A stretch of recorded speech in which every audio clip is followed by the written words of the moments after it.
Hello, and welcome to Girls, Gays, Animes, where it is safe to love what you love and love who you love. I am your host, Valsaraptor. I'm here with my co-host, DokiDokiBunBun, and today we love Dandadan. I think it's good stuff. Do you think it's good stuff, Doki? You're doing great. Just keep it going the whole time. Just keep that rolling. You're just nervous laughing the whole time. What am I supposed to do? That's my shtick. That's what I do. T's not here to add real words. I just spend the whole time laughing every time. You didn't notice? Luckily, in advance of this, I did have a couple of, side conversations with T about Dandadan. Good call. Mostly about the dancing episode, the dancer episode. That makes sense. I think that's what everyone's talking about.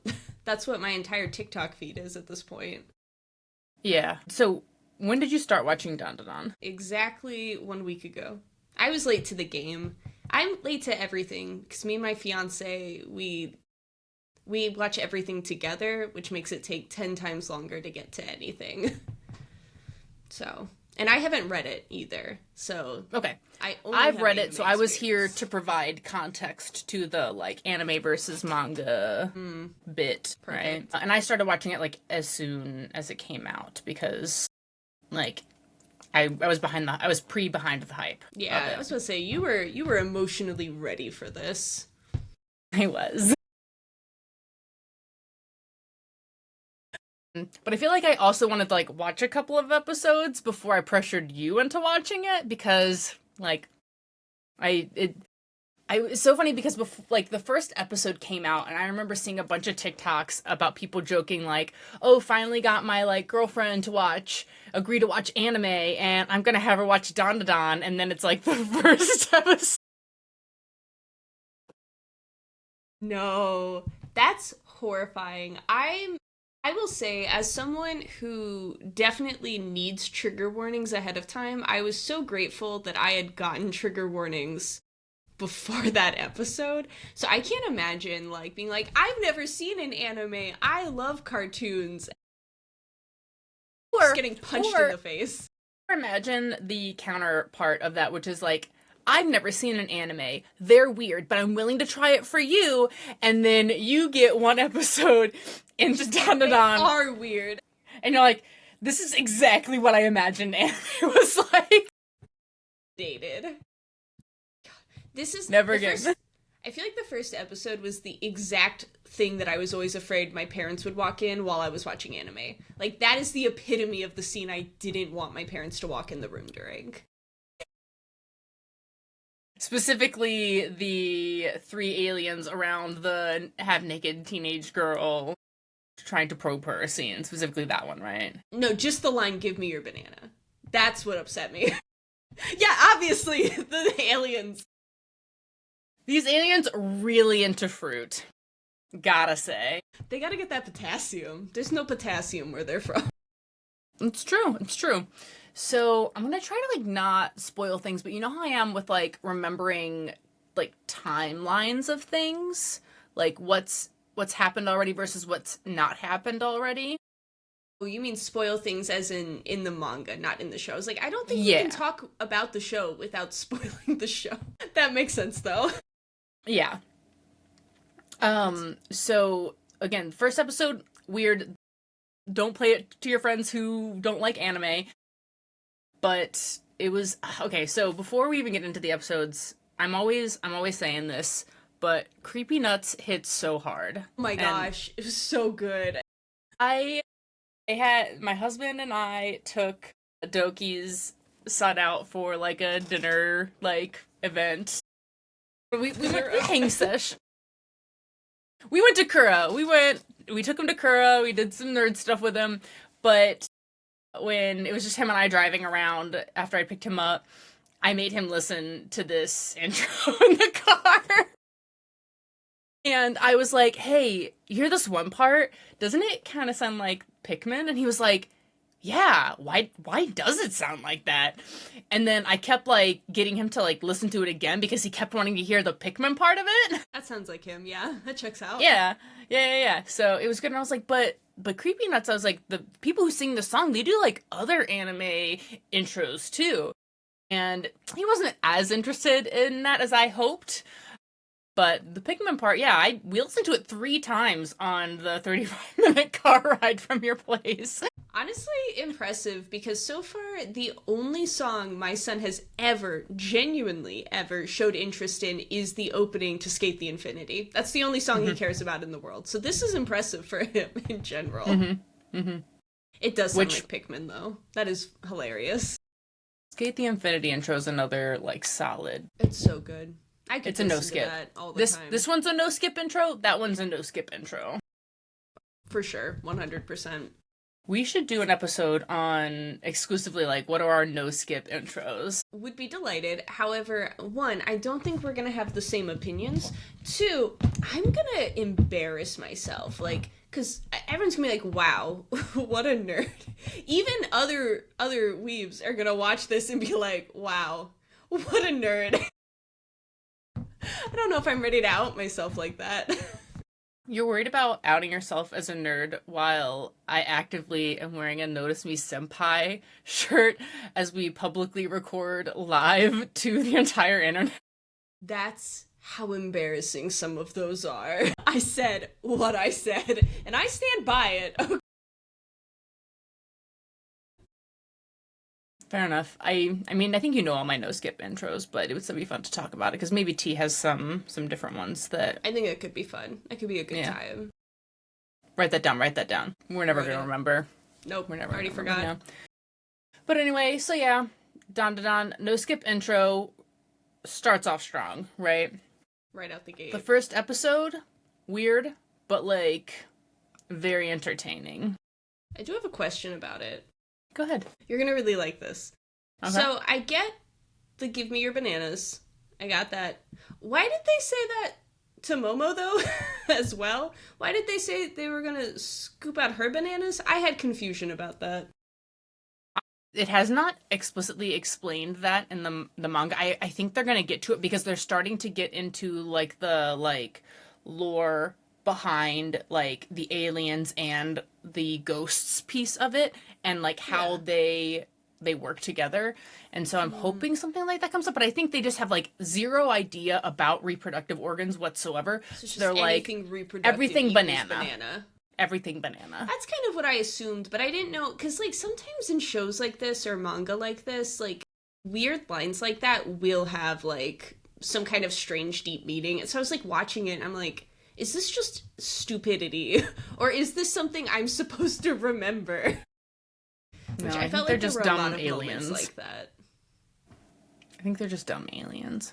I will say, this show gave me, and I don't know why, I can't quite put my finger on it, but it gave me strong Kill la Kill vibes, which is fun because it's another Dandadan, Kill la Kill. Oh, yeah. But the animation style for some reason, I think because it's just so quick and punchy, and you got the high school drama and then these really intense, quick, fast fights. I felt such similarity between the two, which was kind of cool. Which, it's so interesting that you say that the fights are quick. I have a cat here on my face, sorry. Because I like to kind of go back, and as I'm watching the episode, remember what I was reading and how long that piece went on for. And the fights are quick in the anime, but know that they are significantly drawn out to what they are in the manga. Really? Really. How short is the manga? Is it? It reads really quick, but for example, the crab fight. Yeah.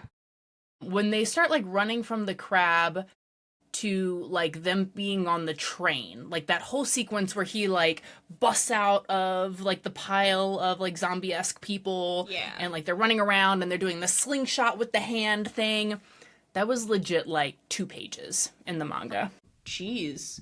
That's fascinating, because I actually made a comment, because as someone with pretty bad ADHD, I really struggle to binge shows. My brain just cannot do it. This show I found so easy to binge because it wasn't, no points were slow. It's so fast, it feels so quick-paced, everything feels very, dovetailed and nice. A real easy binge. So it's fascinating to know that the manga is even quicker. That entices me to read the manga, to be honest. I've really enjoyed it. And I find that, like, because the manga is also so quick, there's very few instances where I feel like the animators are cutting things out. That's nice. With the exception of the dancer episode. Really? So in the dancer episode, the mom is like, she looks in a window, like, just for example, at the dress that she wants to buy her daughter. Yes. And then you see her working some more. You see her giving her daughter the dress, her daughter dancing around in the dress, having a birthday in the dress, and then the people break into their home and she's wearing the dress. In the manga, the mom looks at the dress. The next scene, the daughter is being abducted in the dress. Oh my gosh. Gee, so all of that was added. Like that, all of that whole sequence was added. I'm kind of glad they added it. That makes it sadder. Yes. It really, that's what I'm saying. Like, this show is so dynamic because it's like, oh, I'm so excited to, like, have a good time and watch this show. But then, like, it's also, like, one of those, like, kick your feet giggle shows. But then it's also, like, I cried today, like, show. So you never know what you're gonna get when you jump into an episode of Dandadan. No, it was... The episode with the Selkie 2 is so beautiful because they focus so little on dialogue for all of that, and it was so, like, music-driven. I feel like they picked, like, the score for that was just so good. It made it so much more heart-wrenching and just, like, upsetting, and without even knowing, like, the little details, I guess, of, like, everything. I felt like it came across so well. I did see on TikTok, though, maybe you can tell a bit more, because I found myself really wanting to know at the end about the daughter and, like, what happened to her. And everyone on TikTok was saying that there was an extra panel in the manga that alluded to what had happened to the daughter. Could you, There wasn't. I was also, like... What? Because on TikTok, it specifically says that after the Selkie lady... passes on, her spirit passes on, that her and her daughter, like, it shows, like, a panel of them walking into the light together, which would have implied that her daughter had died. I mean, like, I assumed... So yes. However, like, I don't know how long ago, like... I guess maybe the implication is that her daughter died, like, as a child, but in my mind, I'm like... what I took away. I wasn't sure, I guess, when I saw that, if that was just her, like, way of reaching peace is, like, was, like, getting to imagine a final moment with her daughter, or if it was, like, really them walking away. I would interpret it, I think it's very much up to interpretation. I think my interpretation of it, because it's coming from, what's her face, Ira, there you go. That, because she's saying let them go to a kinder world. I interpreted it as her seeing their spirits moving forward together. Mm-hmm. Because, yeah, when I originally saw the scene, I thought the daughter was being sold off, kind of a thing.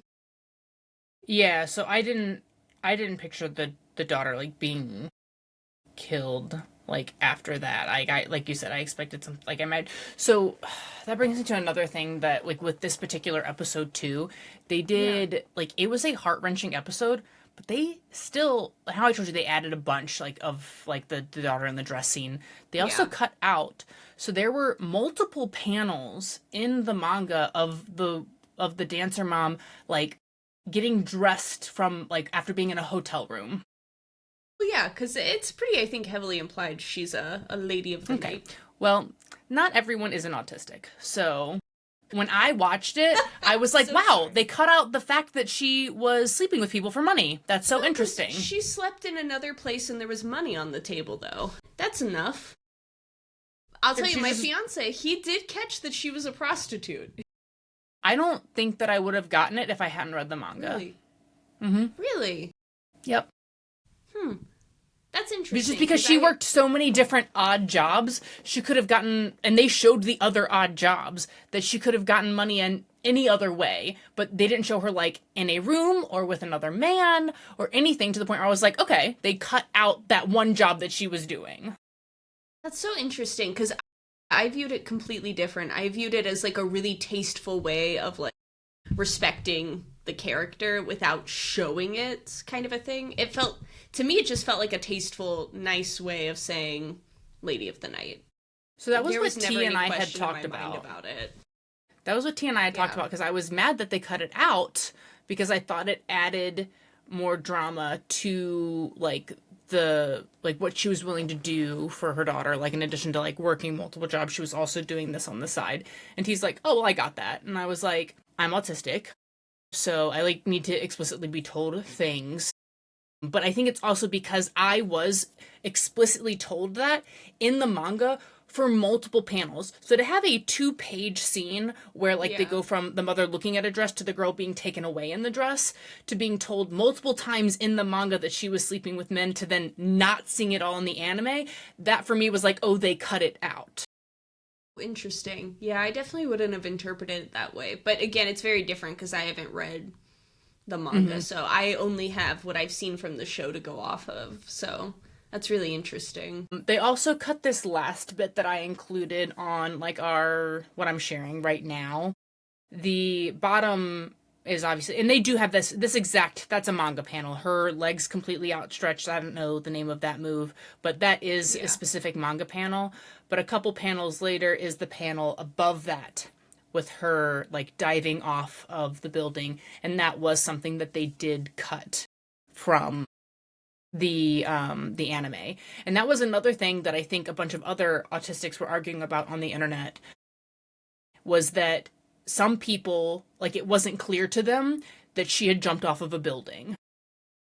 Interesting. Because the way that she was dancing on the roof, like, even in this scene here, you can't see buildings behind her. You just know she's, like, dancing somewhere, it's wet. And the scene before this, she was running around in the street, and, like, she fell. So for a lot of people, like, who didn't notice or, like, didn't quite explicitly get the connection, they thought she was just, like, dancing and then fell again, or had, like, I don't know, like, something had happened to her and this was her, like imagining herself dancing or something.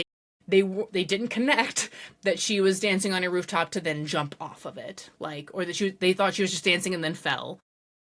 And then, so see, this one, I was able to piece together that she had jumped. However, so the other one, I think it's kind of here or there for me. For this one, though, I do think that would have added something.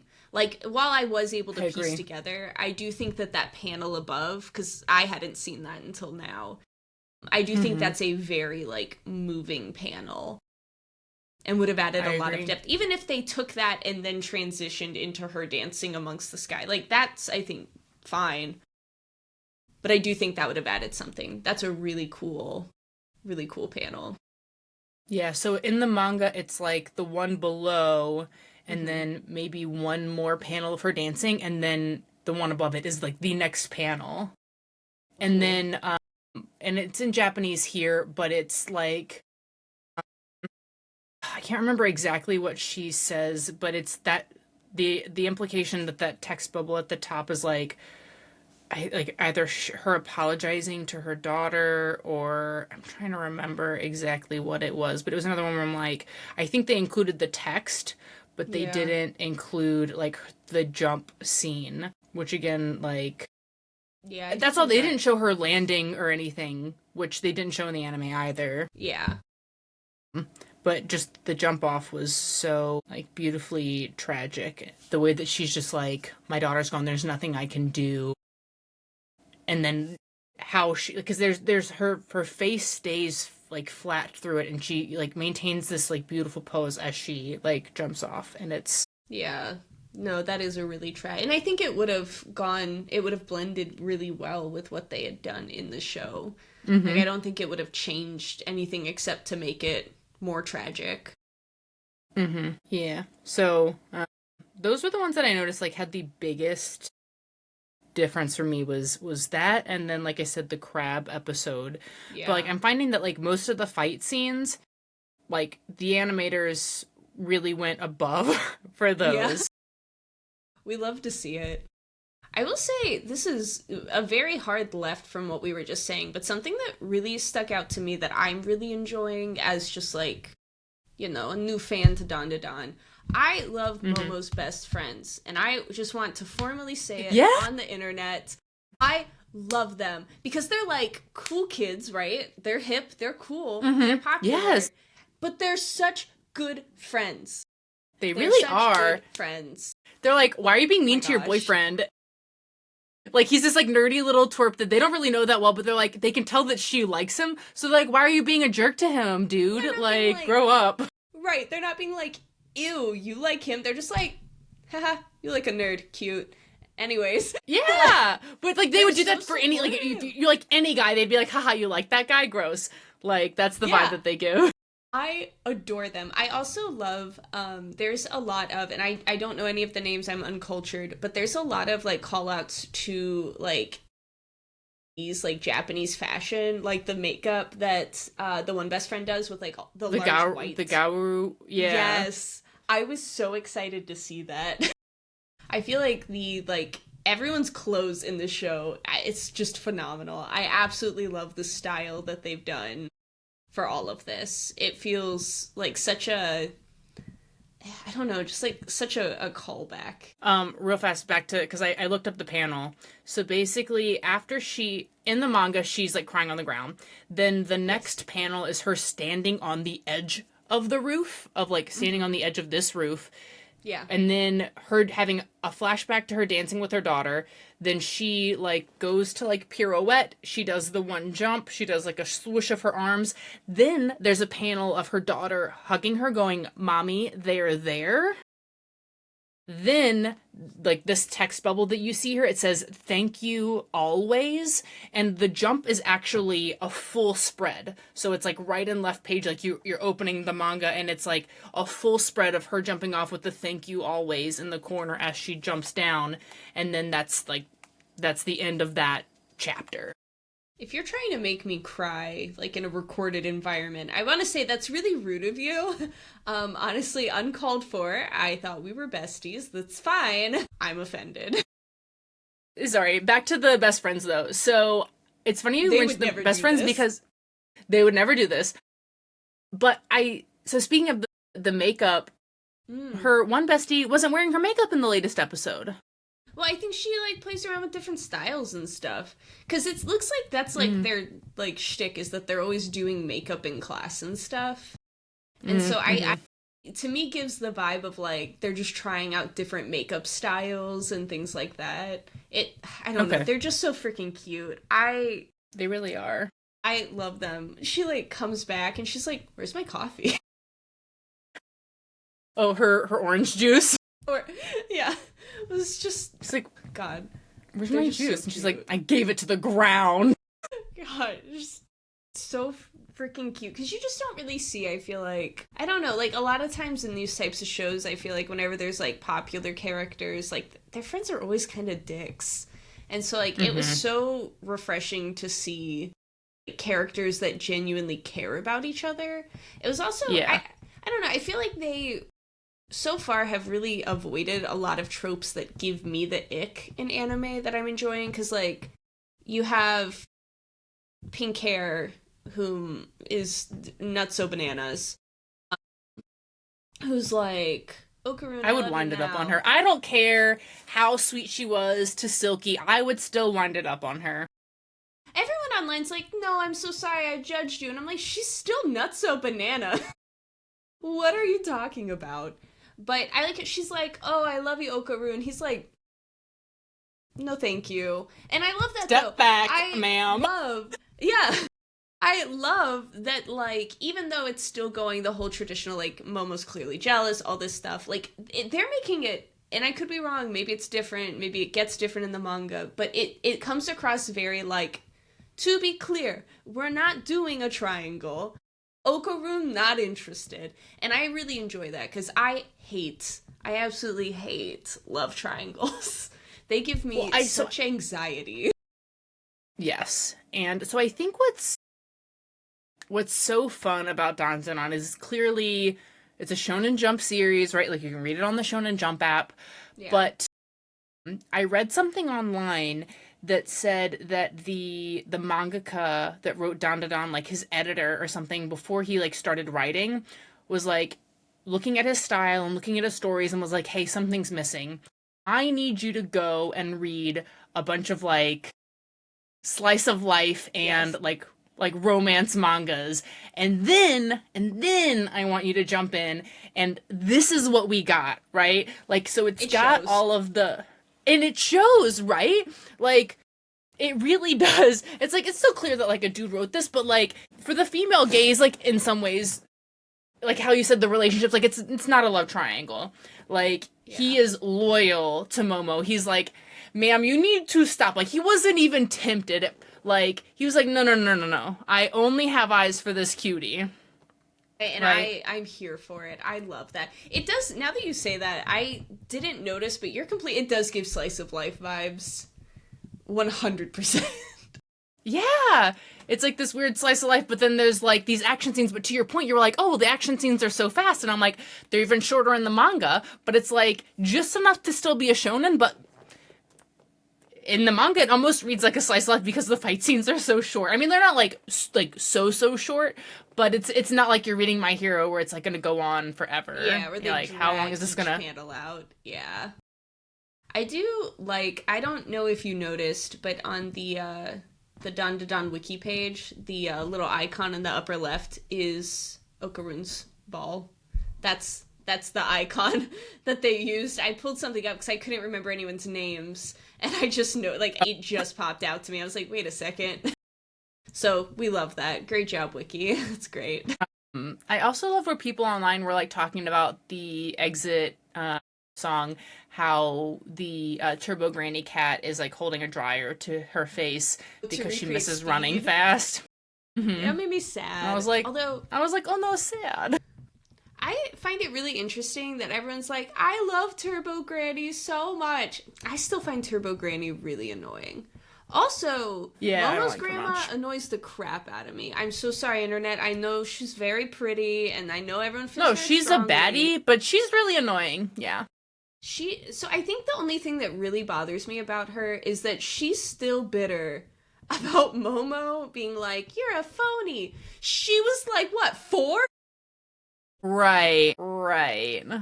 But that was one of those things Also, where I was like, just stop. more gets explained. Like, I want to know why Momo's grandma is such Is a baddie. Yeah. Like, is there lore? Is it because she's like has, can with the ghosts and whatnot? Like, is there something else? It would be I don't cool know. to know if there was like a plot reason for it, or if they just wanted people to be able to look hot at granny? boobs. Like, yeah, like was there reason for it? Or I would hope so.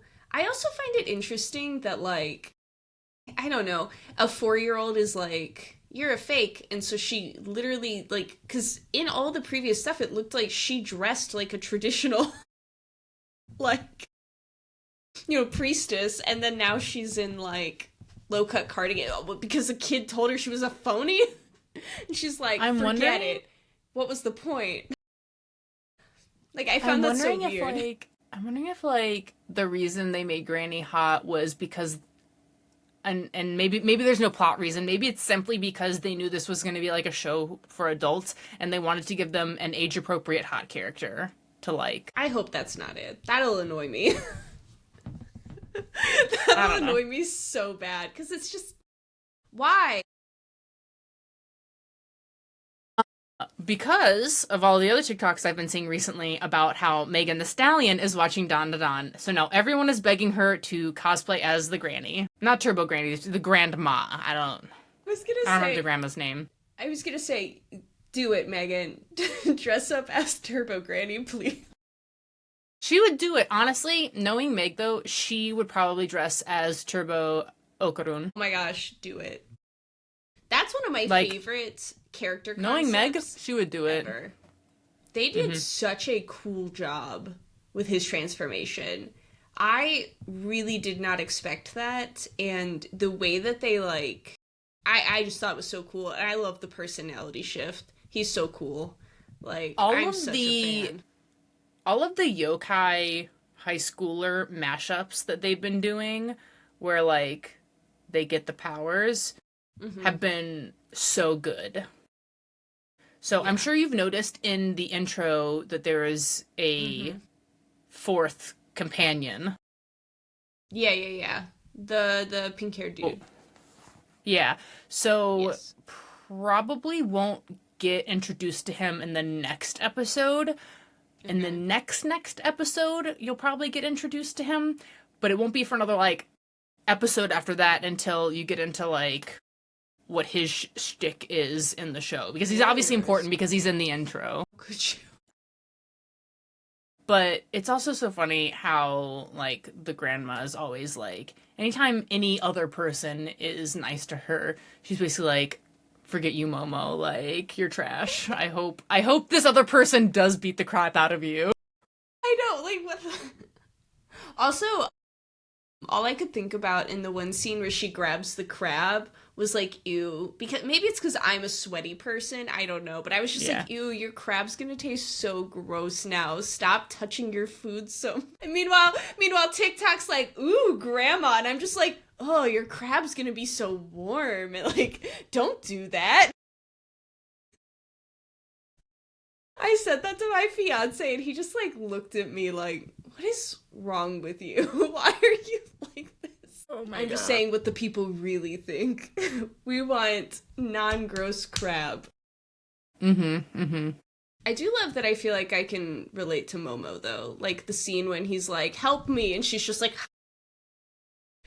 nomming down. It was the cutest thing I've Stupid ever face while she's holding it, too, and she's, like, gnawing on it. I was like, I want a tattoo of just that. It was so great, and they do a really good job of like balancing. It reminded me almost of Dark Gathering in that way, of like these really creepy, unsettling scenes just paired with like really good, great comedic like humor. Like the writing in it is phenomenal because it does kind of give you that like varied balance. Like you've got action, you've got some spooky, it's funny, you have slice of life. Like it has, I feel like, a little bit of something for everyone. It has trauma. Everything you need. Hot grandmas. It's one of those things where it's like, if you're into shonen and you're not sure if you're gonna like slice of life or romance, try Dandadan. If you're into slice of life or romance and you're not sure you're gonna like shonen stuff, try Dandadan. Like, it's gateway, but like both ways, where you're like, if you're not really sure what you're gonna be into, but you have tried anime before and you do like anime, try Dandadan. And you're okay with some trigger. Try Dandadan. Oh, man, what was I gonna say? I was going to say something else about, like, the story. It was so funny, because, like, the last episode... Well, actually, also, before I get into that, do you watch sub or dub? For this one... I meant to ask that at the beginning. So, for me, it always depends on the show and what I'm doing when I watch it. For this one, I have been watching You're on the same. dub. Okay. So, I've been watching subbed. Fascinating for you. That's very interesting. But I read the manga. That's fair. So what's different between sub or dub based on the manga? No, I just meant, like, I'm more comfortable watching subs if I've already read the manga.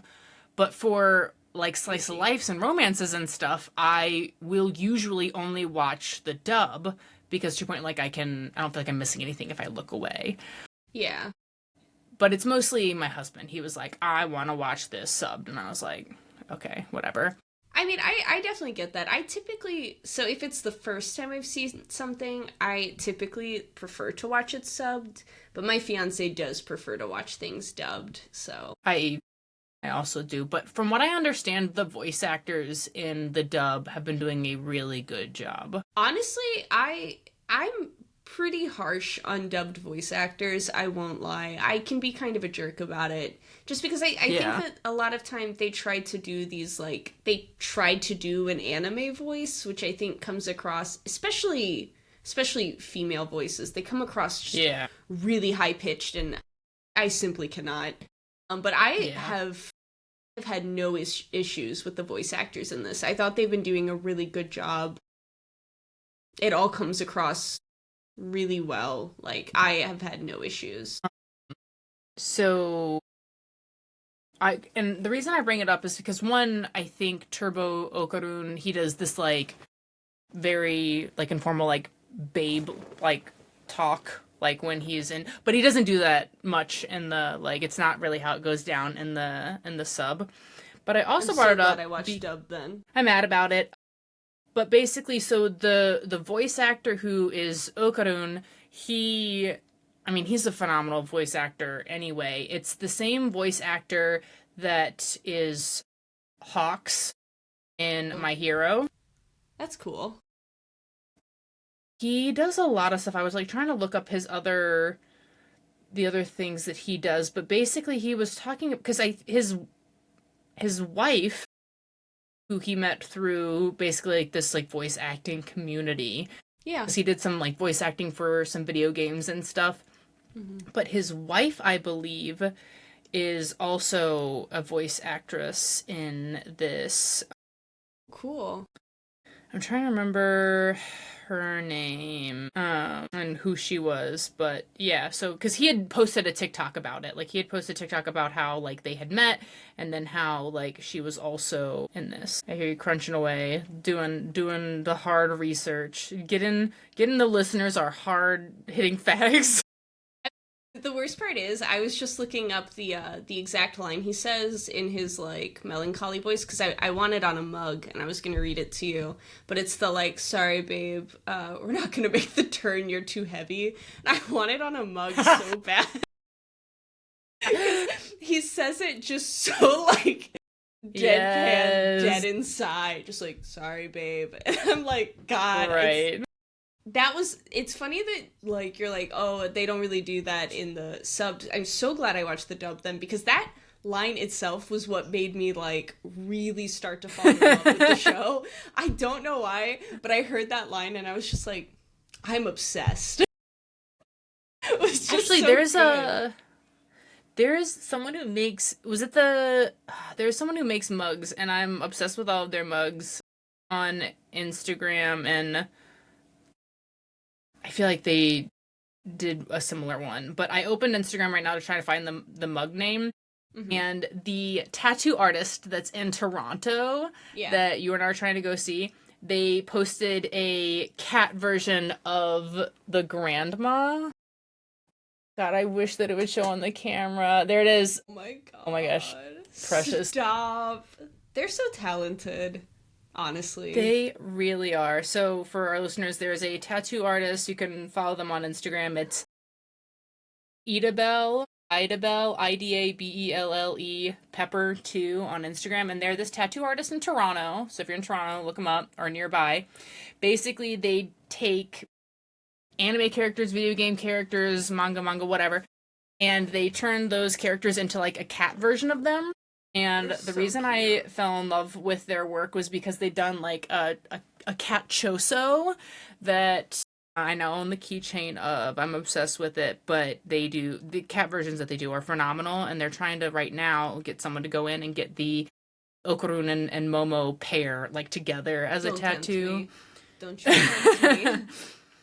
Toronto is too far for how many of these tattoos that I want. They're so talented. Everything. I feel like I have yet to see one where I'm like, that's a miss. Like, every single one they post, I'm like, oh my god, do I need that one too? Like, they put out that, the Joker one from Persona 5, and I was like, oh my gosh. Do I go get that on my body? They're all so good. Also, I realized I had sent you, this is unrelated to the folks listening to the podcast, I had sent you an Instagram of 5 seconds before Witch Falls in Love, and I was just reorganizing my manga earlier, and I'm pretty sure I have the first volume here. I think my husband obtained it, and now I was looking and I was like, wait, that manga looks familiar. I just saw that. So if you haven't already bought it, don't, because I think I have it downstairs. Perfect. Wrap it up, put a bow on it. I already have some I can return to you. I give you Call of the Night, you give me that, we'll call it a day. I think you have through 6 of Call of the Night, because I've got through 13, so I can give you the other half. We'll just keep switching them out. Yeah, we'll just keep doing home, get you a friend who you guys like to read the same manga, but you buy different manga, because then you can just keep swapping manga out. Mm-hmm. It works really well. Yes, exactly. I'm gonna find it later. I'll post the... Sorry, there's a a Honey Senpai figure that I just was exposed to on my Instagram, and oh no. You gotta put it away. Poor. No, I can't. I have to put it down. Okay, so... Sorry, the attention span, it's non-existent. My medications wore off. It's late here and during this recording, so sorry everyone.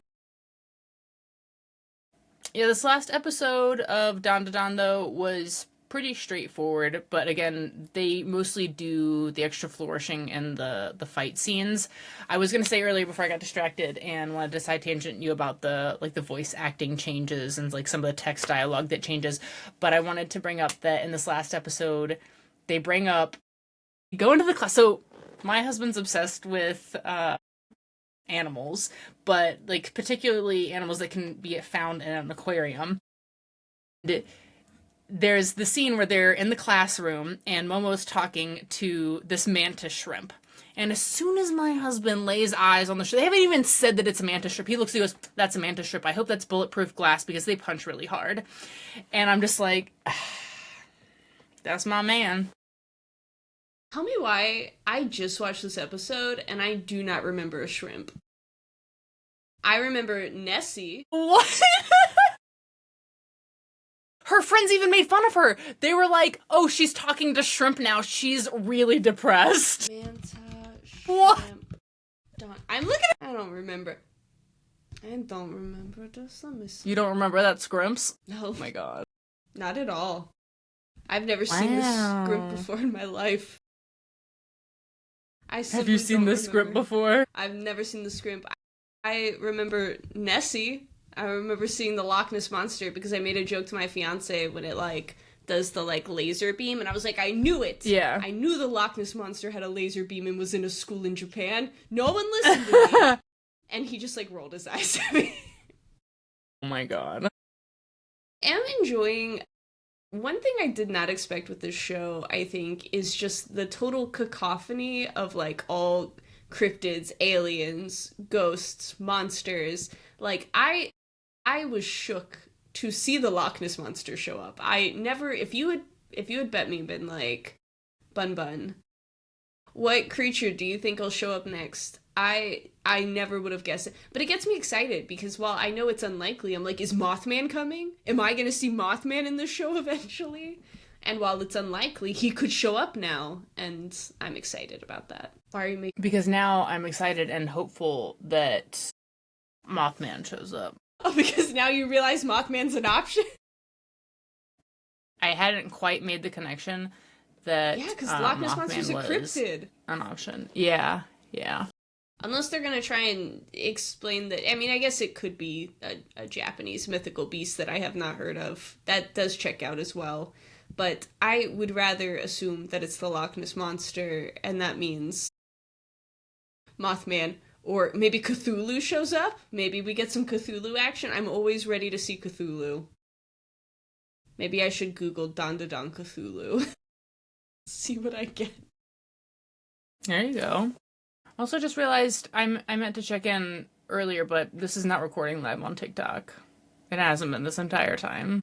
We're doing great. So sorry to our fans and viewers who wish to have watched us live on TikTok. We don't know how technology works. It's because we don't have enough followers yet, so I have to do this, like, back loop thing in order to be able to live stream through, like, our recording software.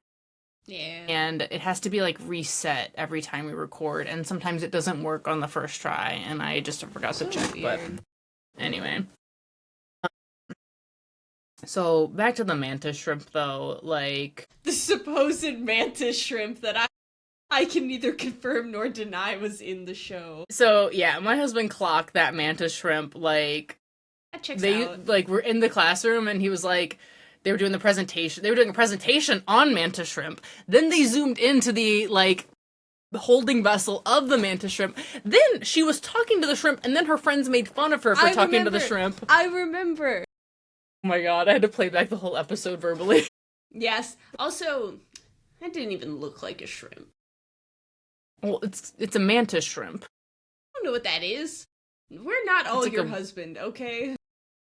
It's like a bigger version of like a regular shrimp, but it's like the special shrimps that can see in like way many colors. Like these shrimps are crazy. And so so what you probably don't know, since you don't know about mantis shrimps, is that they punch really hard. So my husband, when the episode started, like when they were talking about the shrimps, he's like, "Oh, that better be bulletproof glass, because mantis shrimp underwater can punch so hard that they can break glass." Constantly fascinated by the amount of facts that your husband knows about random aquatic animals. This is unrelated, but very related to this.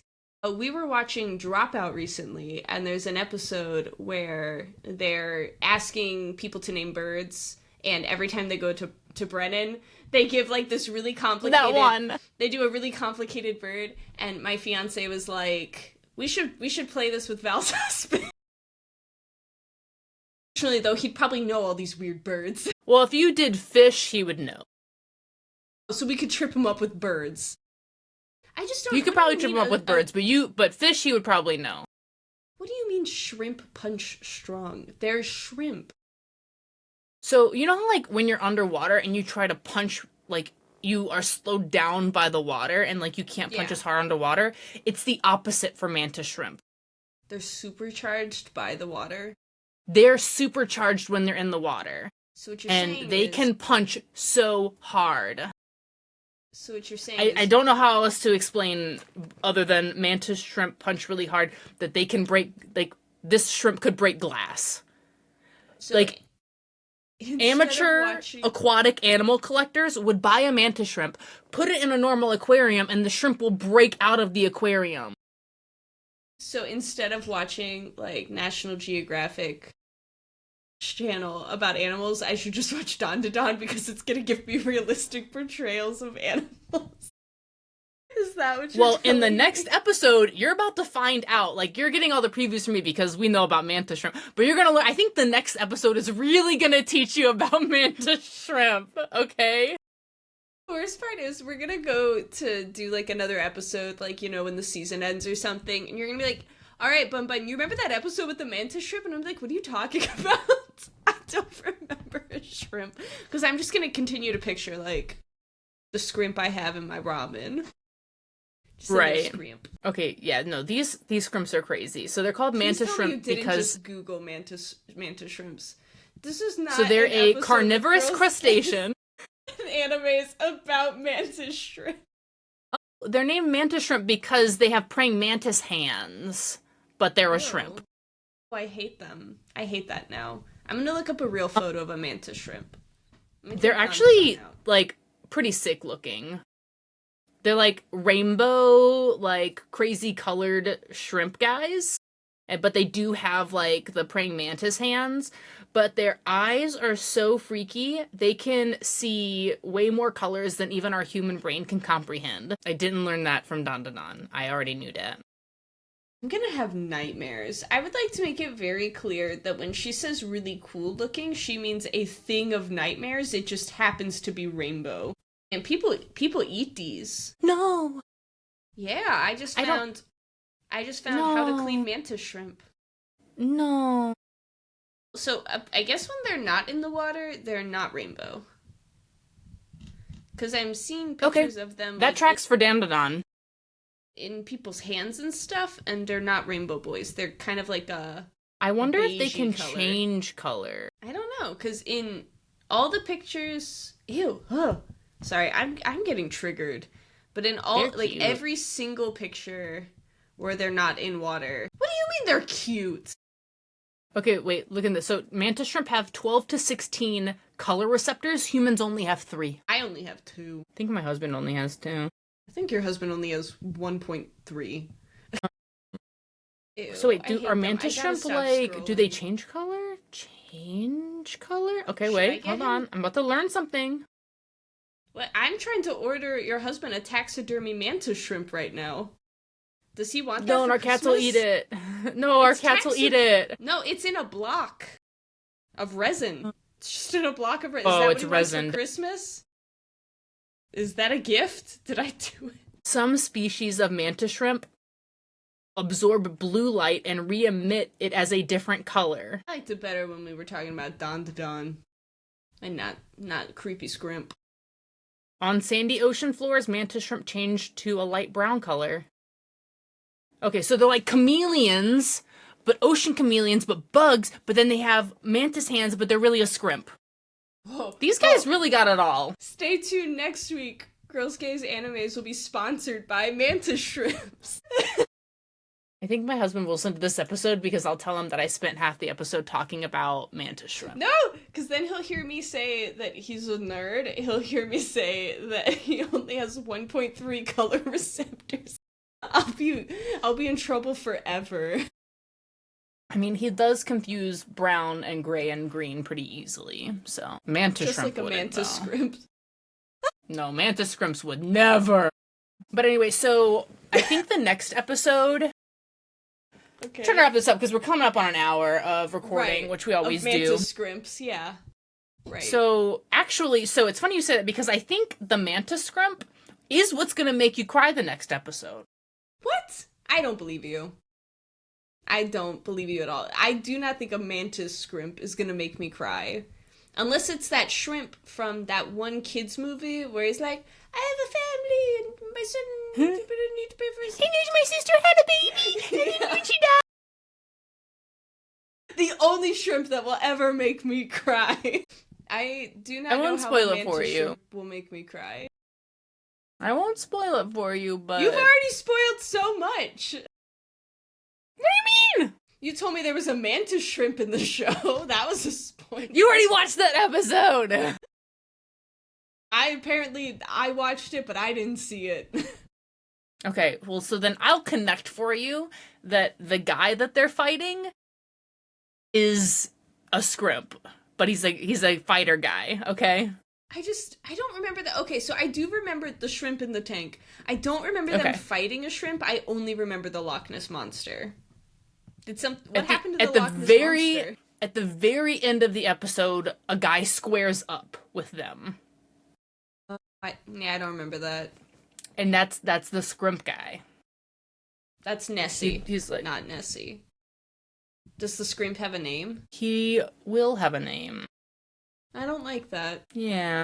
What a ridiculous show this is. We started this episode talking about aliens wanting to steal high school girls' bananas. And we're ending it by talking about how a mantis shrimp is going to apparently make me cry as he prepares to fight our heroes. Well, yeah. So I'm hoping... What are we watching again? So I included here on my screen grab that I threw together for this cow scene. And I'm hopeful that the next episode will get to the cow scene as well. So think about that. Think about we haven't gotten through a fight scene with the scrimp guy yet, but I'm hopeful that by the end of the episode we'll get to this cow part. The scrimp's Think about that timeline. Think about the timeline. What could possibly happen? How could we transition from a scrimp guy to a cow abduction? Obviously, Mothman. Mothman's gonna show up. Tune in next time to Girls Gaze Animes to find out what scrimps and cows have in common. Mothman. I just solved it for them. I think it's gonna be it's not silky tearjerker, but it's up there. Honestly, you telling me that the shrimp and this cow abduction are related makes me believe you even less that I'll cry. That brings it even further away from tears. Unless this cow ate the scrimp and his sister needs money for her surgery, my sister had a baby, and then that's what it was. She had a baby. Thank you. And she died. I think that's how it goes. I don't know. That sounds right. You're doing great. Yay. So yeah, I stand by what I said. Tune in next week. Well, sorry, we post bi-weekly, so tune in 2 weeks from now. And let us know your thoughts in the comments about how the cow and the scrimp fighter are... The cow and the scrimp fight? Oh no, I said too much. Thanks for tuning in, everyone. If you like my Notice Me Senpai shirt, follow the link in our bio to obtain your own Girls Gaze Anime's official Notice Me Senpai baby tee. It's also sold in crewneck through KDM Vintage. Check out their stuff. They have pre-mades as well as custom orders. So many options. They have everything. And yeah, they'll do whatever. Also, if you follow the link on our bio, you get 15% off. If you're too nervous to use our link, you can just use our discount code for 10% if you want 5% less off. Discount code GGA. If you're too nervous. No, I don't know why. Some people are like, whatever. This is Girls Gaze Animes. We love you guys. Bye.